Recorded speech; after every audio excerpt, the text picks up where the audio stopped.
തിരുവനന്തപുരത്തെ വനിതാ ഡോക്ടറുടെ മരണത്തിൽ സഹപ്രവർത്തകരുടെ മൊഴിയെടുക്കും. ഫോറൻസിക് വിദഗ്ധരും വിരലടയാള വിദഗ്ധരും വിവരങ്ങൾ ശേഖരിച്ചു. അതേസമയം തന്റെ മരണത്തിൽ ആരും ഉത്തരവാദികളല്ലെന്നും ജീവിതം മടുത്തുവെന്നുമാണ് ഡോക്ടർ അഭിരാമിയുടെ ആത്മഹത്യാക്കുറിപ്പ്. വിവരങ്ങളുമായി ടിറ്റു ദാസ് ചെയ്യുന്നു. ടിറ്റു, ഈ കൂട്ടുകാരുടെയും ഒക്കെ മൊഴിയെടുക്കുമെന്ന് പറയുമ്പോഴും ആത്മഹത്യാക്കുറിപ്പിൽ തൻ്റെ മരണത്തിന് പിന്നിൽ ആരുമില്ല, ജീവിതം മടുത്തുവെന്നൊക്കെ എഴുതി വെക്കുന്നു. എന്താണ് ഇതിന് പിന്നിൽ? എന്തെങ്കിലും ദുരൂഹത ബന്ധുക്കളോ മറ്റാരെങ്കിലും ഒക്കെ പറയുന്നുണ്ടോ? എവിടേക്കാണ് ഈ അന്വേഷണമൊക്കെ പോകുന്നത്?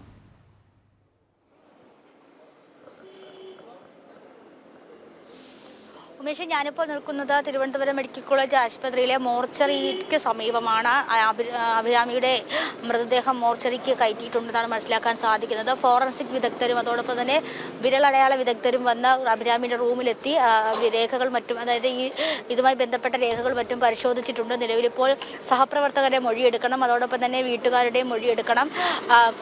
ഫോൺ സീസ് ചെയ്തിട്ടുണ്ട്. ഫോണിലെ രേഖകളും ഒക്കെ പരിശോധിക്കേണ്ടതായിട്ടുണ്ട്. നിലവിലിപ്പോൾ അഭിരാമിയുടെ മരണവുമായി ബന്ധപ്പെട്ട് യാതൊരു ദുരൂഹതയും നിലനിൽക്കുന്നില്ല എന്നാണ് ബന്ധുക്കളുടെ ഭാഗത്തു നിന്നുള്ള വിശദീകരണം. അഭിരാമി കഴിഞ്ഞ ദിവസം, അതായത് തിങ്കളാഴ്ച രാത്രി അത്യാഹിത വിഭാഗത്തിൽ നൈറ്റ് ഡ്യൂട്ടിക്കുണ്ടായിരുന്നു. അതിനുശേഷം വീട്ടുകാരോട് വിളിച്ച് സംസാരിച്ച് ചൊവ്വാഴ്ചയും, അതായത് ഇന്നലെ മരിക്കുന്ന ദിവസവും ഇന്നലെ അമ്മയോട് വിളിച്ച് സംസാരിച്ചിട്ടുണ്ട്. വൈകുന്നേരം അമ്മ ഫോൺ വിളിക്കുന്ന സമയത്താണ് അഭിരാമി ഫോൺ അറ്റൻഡ് ചെയ്യാത്തത്. ആ സമയത്താണ് അഭിരാമിയുടെ അമ്മ പേയിങ് ഗസ്റ്റായിട്ട് താമസിക്കുന്ന വീട്ടുടമസ്ഥനെ വിളിച്ച് പറയുന്നു അഭിരാമി വിളിച്ചിട്ട് ഫോൺ എടുക്കുന്നില്ല എന്ന്. ആ സമയത്താണ് ഈ ഉടമസ്ഥൻ വന്ന് നോക്കുന്ന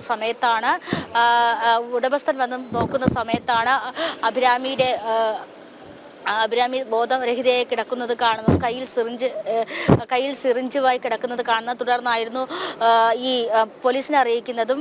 എന്നാൽ ഇന്നലെ തന്നെ ആത്മഹത്യാക്കുറിപ്പ് ലഭിച്ചിട്ടുണ്ടെന്നാണ് മനസ്സിലാക്കാൻ സാധിക്കുന്നത്. ആത്മഹത്യാക്കുറിപ്പിൽ എനിക്ക് ആരോടും യാതൊരു തരത്തിലുള്ള പ്രശ്നങ്ങളുമില്ല, എൻ്റെ ജീവിതം മടുത്തു എന്നൊരു തരത്തിലുള്ള അങ്ങനെയുള്ളൊരു ആത്മഹത്യാക്കുറിപ്പാണ് കിട്ടിയിട്ടുള്ളത്.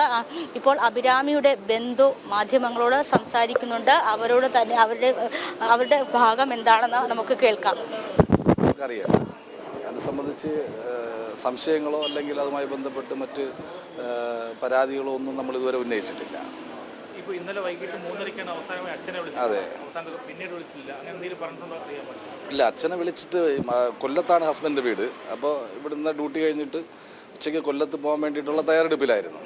ആ കാര്യമാണ് അച്ഛനോട് സൂചിപ്പിച്ചത്. ഭക്ഷണം കഴിച്ചതിന് ശേഷം പോകും എന്നാണ് സൂചിപ്പിച്ചത്. പിന്നീടാണ് ഫോൺ വിളിച്ചിട്ട് ഒരു കോണ്ടാക്റ്റും കിട്ടാതെ പോയത്. അല്ല, വീട്ടുകാർക്ക് ഇതിനെ സംബന്ധിച്ചൊന്നും അറിയില്ല. അങ്ങനെ പ്രത്യേകിച്ചൊരു കാരണവും ഇല്ല. എല്ലാ ദിവസവും അവർ ഇല്ല, അങ്ങനെ ഒരു പ്രശ്നം ഉള്ളതായിട്ട് ഇതുവരെ പറഞ്ഞിട്ടില്ല. ജോലി സ്ഥലത്തും അതുപോലെ തന്നെ അവരുടെ കുടുംബജീവിതത്തിലും അങ്ങനെ ഒരു പ്രശ്നം ഉള്ളതായിട്ട് ഇതുവരെയും ഒരു പരാതിയും പറഞ്ഞിട്ടില്ല. അപ്പോൾ എന്താണ് ഇത് സംബന്ധിച്ചുള്ളതെന്നുള്ളത് അറിയാൻ ആഗ്രഹമുണ്ട്.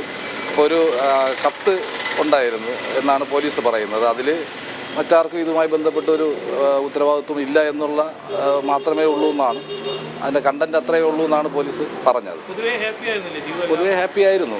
പിന്നെ ഇത് എന്താണ് ഇങ്ങനെ സംഭവിച്ചതെന്നതിനെ സംബന്ധിച്ച് അതിന് പോലീസ് കൂടി അന്വേഷിക്കുമല്ലോ സ്വാഭാവികമായിട്ടും. ഒരു റീസൺ വീട്ടിലുണ്ടായിരുന്നു. അപ്പോൾ അത് സംബന്ധിച്ചൊന്നും വേറെ അസ്വാഭാവികമായിട്ടുള്ള ഒരു സാഹചര്യവും ഈ മരണവുമായി ബന്ധപ്പെട്ട് ഒരു സൂചന പോലും ഉണ്ടായിട്ടില്ല എന്നുള്ളതാണ്.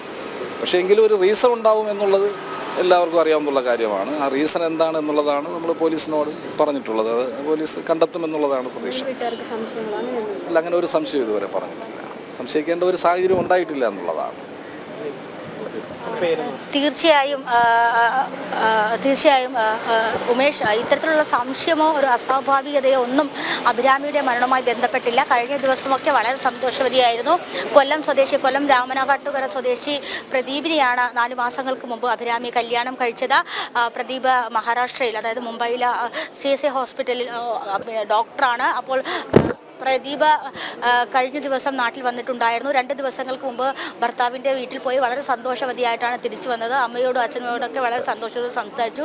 മരിക്കുന്നതിന് മണിക്കൂറുകൾക്ക് മുമ്പാണ്, ഇത്തരത്തിൽ ആത്മഹത്യ ചെയ്യുന്നതിന് മണിക്കൂറുകൾക്ക് മുമ്പാണ് അഭിരാമി അച്ഛനോട് പറഞ്ഞിട്ടുണ്ടായിരുന്നത് ഇന്ന് കൊല്ലത്തേക്ക് പോകുമെന്നൊക്കെ പറഞ്ഞിട്ടുണ്ട്. അപ്പോൾ ജീവിതമൊക്കെ വളരെ സന്തോഷകരമായിരുന്നു. ജോലിയിലും ഒന്നും ഒരു അസ്വസ്ഥതയൊന്നും ഇല്ലായിരുന്നു. അതോടൊപ്പം തന്നെ കുടുംബജീവിതത്തിലും വലിയ പ്രശ്നങ്ങളൊന്നുമില്ല. വളരെ ഹാപ്പി ആയിട്ടാണ് ജീവിതം മുന്നോട്ട് പോകുന്നത്. 4 മാസങ്ങൾക്ക് മുമ്പാണ് കല്യാണം കഴിഞ്ഞപ്പോൾ അത്തരത്തിലൊരു പ്രശ്നമൊന്നുമില്ലാത്ത ഒരു യുവ ഡോക്ടർ അല്ലെങ്കിൽ അത്തരത്തിലൊരു പ്രശ്നമൊന്നുമില്ലാത്ത ഒരു വനിത എന്തിനാണ് ഇത്തരത്തിലൊരു ആത്മഹത്യ ചെയ്തത് എന്നതൊരു ദുരൂഹത നിലനിൽക്കുന്നുണ്ട്. ആ കാരണം തന്നെയാണ് ബന്ധുക്കൾക്കും അറിയേണ്ടത്. അത്തരത്തിലൊരു കാരണം കണ്ടുപിടിക്കാൻ പോലീസിന്റെ ഭാഗത്തു നിന്നുള്ള അന്വേഷണത്തിൽ നിന്ന് വന്ന് മാത്രമേ കൂടുതൽ വിവരങ്ങൾ ലഭിക്കുകയുള്ളൂ. എന്തായാലും നിലവിൽ ഇപ്പോൾ അഭിരാമിയുടെ മൃതദേഹം പോസ്റ്റ്മോർട്ടത്തിന് കയറ്റിയിട്ടുണ്ട്.